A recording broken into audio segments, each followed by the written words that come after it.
now this is my next video, obviously. I want to talk about finances on the road. I'm not going to talk about budgeting or like that because, frankly, I don't have a solid budget. What I do have is a philosophy I live by because of the mistakes I've made in the past. I want to talk about credit card use and debt. And I want to say right off the bat that if you're in debt and you have credit card debt or any other kind of debt, you can never be free. Now, it doesn't mean you're going to be free if you don't have debt. You got to work that out for yourself. But on the road or in life, if you owe money to somebody, that should be your first priority to get rid of, if you can, because you cannot be free as long as you have that debt. So, it's been said before that the only card that a Nomad should use is a debit card. That's because that draws directly from funds that you already have, or unfortunately, if you have to use overdraft protection, then that's basically starting a loan, that overdraft protection, and that's not a good thing when you're living on the road. It's not a good thing when you're living in sticks and bricks either, but many of us have found ourselves in that situation. I use cash and my debit card more and more than I ever did, but I want to talk about the proper use of a credit card. Now, the first thing about a credit card is that it makes things easy. It makes it easy to say, oh yeah, I can pay that, I can pay that. We get instant gratification from what we can buy with it. I want to say that the only true valid reason, in my opinion, to be using a credit card is for fuel, because you get cash back, a cash back bonus. Therefore, that makes the fuel cost discounted. That is the only legitimate reason. Now, I am a Costco member, and my Costco membership is linked to my card, and so any purchases that I make at Costco, I go ahead and put them on the card. Now, that to me is, you may find it legitimate or not, but that's something that I do. And I try and gas up at Costco, but anywhere that I gas up, I use the Visa card, because the nice thing about the Costco cards now, the Visa cards, is that whether you're a business or you're just a private member, the Visa still grants you right now 4% per gas purchases.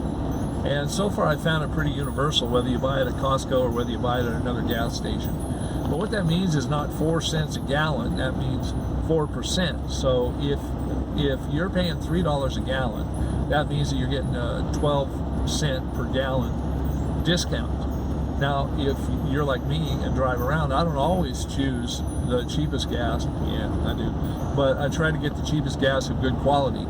And if one gas station is offering something for, say, it's close to $3 a gallon, and another one is offering it for even 12 cents a gallon less, that's significant enough for me to choose that. So using the credit card on any purchases and being able to, based on gas being $3 a gallon, I'm getting 12 cents off of that, so it's costing me $2.86 a gallon. Okay, that to me is the best legitimate use of a credit card. Is for the cash back option. But the only responsible way of dealing with that credit card debt is to pay it off monthly, never to carry a balance on there. And if you already have debt, and your credit card is offering you a balance, whatever they call it, where you can transfer the balance from one thing to another, if you have the funds to pay that, you should just plain pay that off.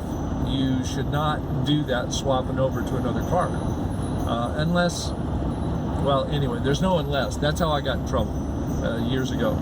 And it's not going to happen again, and I'm not going to encourage anybody to do that. But you all are grown-ass people, hopefully, and you can make your own decisions. But my recommendation is that you never ever charge more than you have the resources by savings or by income or whatever to pay off that month. When that bill comes in, or even before that bill comes in, you pay it off, so you're not carrying a balance.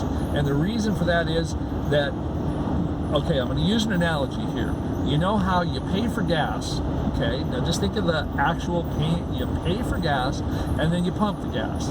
And as you're pumping the gas, that's showing how much you're going to owe. If you do it on a, it's like once you set that, it just keeps pouring it in and pouring it in and pouring it in, and it does it automatically until it's all the way full.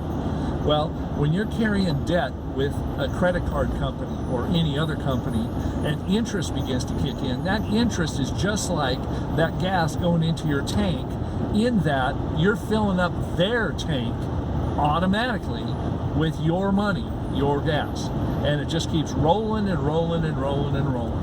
Okay? So that's why you need to pay pay that balance off and not use a credit card otherwise. So what you're known as in the credit card company jargon as a person who pays that off is a deadbeat. Because you see, they don't give you the card, they don't give it for free because they want you to just use it and pay it back. They want you to get to where you're kicking in the interest. That's where they make the money. So be a deadbeat, and as I say, we all should be, if we're going to be nomads, we should be deadbeat nomads when it comes to credit cards. So I look forward to any comments that you have or any questions that you have. There are other bank cards that let you choose the, like one category will give you 5%. I believe, U.S. Bank, I believe, offers that, and that's the only one that I really know about. I know most credit cards that come from banks offer you some kind of discounts or like that. But if you have a chance to choose the highest discount rate or the highest cashback rate, and you can choose that category, always choose gas. As a nomad, that's going to be the most important thing that you buy. It's going to get you more of a percentage usually, because they figure if you're traveling, you're going to use their card for all the other stuff that you do. Have a good bank with a debit card that also acts as a credit card, which I mean is that you can either do a debit transaction for cash back, or you can buy stuff as a credit card, and it automatically comes out of your account, what you have there, and go that way. Because you can run, but you can't hide. And when it comes to interest, and it comes with these companies, you can't run very far. And again, I'm going to reiterate, you will never be free if you are in debt. So concentrate on paying that debt down and moving forward. Okay, and I want to add one more thing to this video before we sign off, doing it really quickly.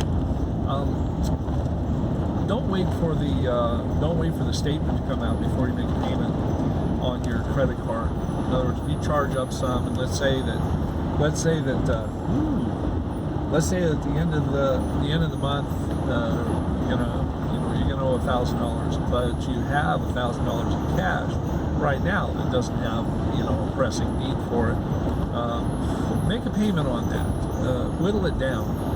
Pay $500 or pay $800 or something. Get that cash away where it needs to go at the end of the month, but do it during the month.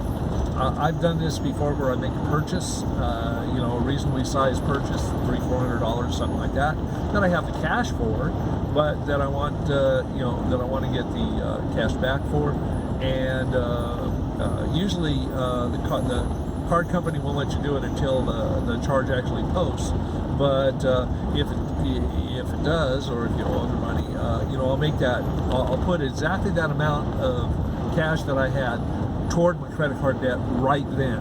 I mean, the statement may come out and it may be due on the 27th of the month, and this may be the 5th of the month.